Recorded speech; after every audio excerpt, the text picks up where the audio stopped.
در جبهه جنگ اوکراین بعضی درون ها نه در هوا بلکه در زمین حرکت می کنند. مثل این خودروهای بی‌سرنشین که در منطقه شرقی پاکروفسک اوکراین ضد نیروهای روسیه استفاده می شوند. از این خودروهای مستحکم در انتقال سلاح و زخمیان و حتی حمله به دشمن کار گرفته می شود. این ماشین محصول همین کارخانه‌مان می باشد. شب گذشته در نبرد اشتراک کرده، صبح برگشت. آن با مسلسل و صدها تیر مسلح است. به قول این فرمانده، ماشین نه برای نمایش بلکه برای شرکت در عملیات و محو دشمن استحضار شده است.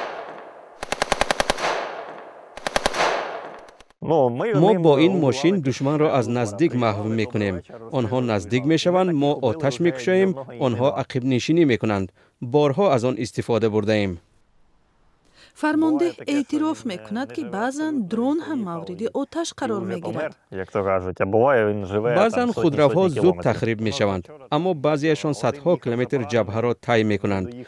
دیروز یک خودرو را برای انتقال سربازی زخمی فرستادیم، ولی تخمینا 6 پهپاد دشمن آن را هدف قرار داده از بین برد.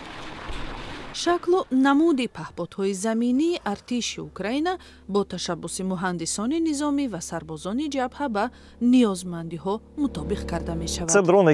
این درون زمینی می تواند که بدون کمک بواسطه انسان سربازی فوتیده را از جبهه به مکان امن انتقال دهد.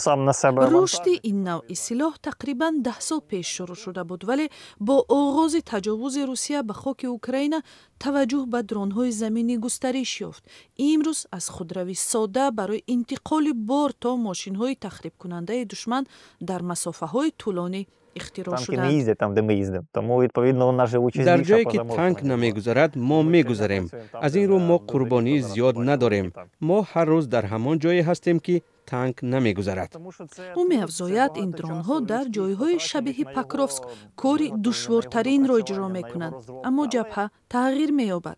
هر یک خودروی تخریب شده معنای زحمتی برباد رفته را دارد، اما به هر حال از دست دادن ماشین بهتر است فوت افسر و سربازان است، میگویند فرماندهان.